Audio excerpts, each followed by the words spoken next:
आदाब। खैर मकदम है आपका आज की इस वीडियो में। तो अगर आप भी उर्दू बोलने का शौक रखते हैं तो इस वीडियो में हम आज आपको उर्दू के कुछ जुमले या फिर ऐसे फ्रेजेस बताएंगे जो आप अपनी रोज़ाना की ज़िंदगी में शामिल कर सकते हैं, जिससे आप बोलते हुए या बात करते हुए और अच्छे लगेंगे। या फिर कुछ लोग ये भी बोल सकते हैं आपकी उर्दू सुनकर कि सुना है वो बोले तो बातों से फूल झड़ते हैं।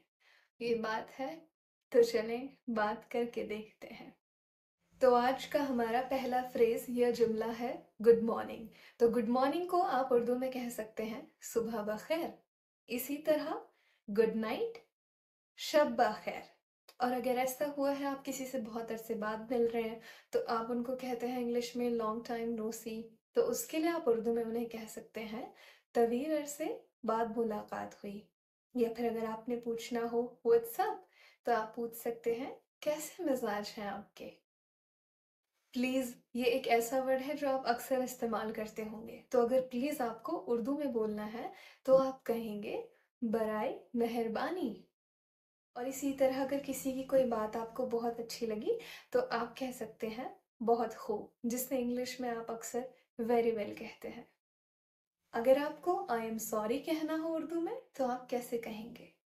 मुआफ़ कीजिएगा। या फिर आप कह सकते हैं कि माज़रत चाहते हैं।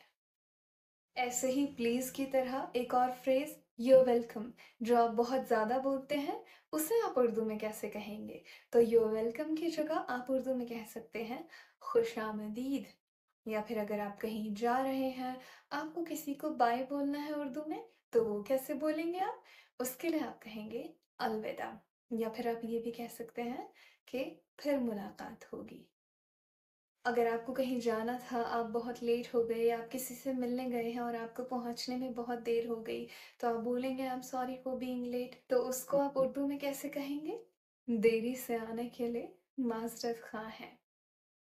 और इसी तरह अगर आपने किसी से कोई बात कही और उन्होंने आपकी बात का उल्टा मतलब समझ लिया, तो आप उन्हें कह सकते हैं कि हमारा इरादा आपको तकलीफ पहुंचाने का बिल्कुल नहीं था, मगर फिर भी अगर आपको हमारी बात नागवार गुजरी तो उसके लिए माजरत खां है।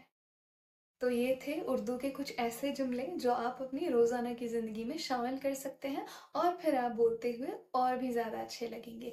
इसी तरह के और जुमले या फिर उर्दू के ऐसे अल्फाज जो आप अपनी रोज़ाना की ज़िंदगी में शामिल कर सकते हैं, हम और वीडियोस में जल्द ही सीखेंगे। अभी के लिए आप भी कोई एक ऐसा जुमला जो आप अपनी रोज़ाना की ज़िंदगी में ज़रूर इस्तेमाल करते हैं, हमें कमेंट्स में बताइएगा। और मुलाकात होगी अगले वीडियो में।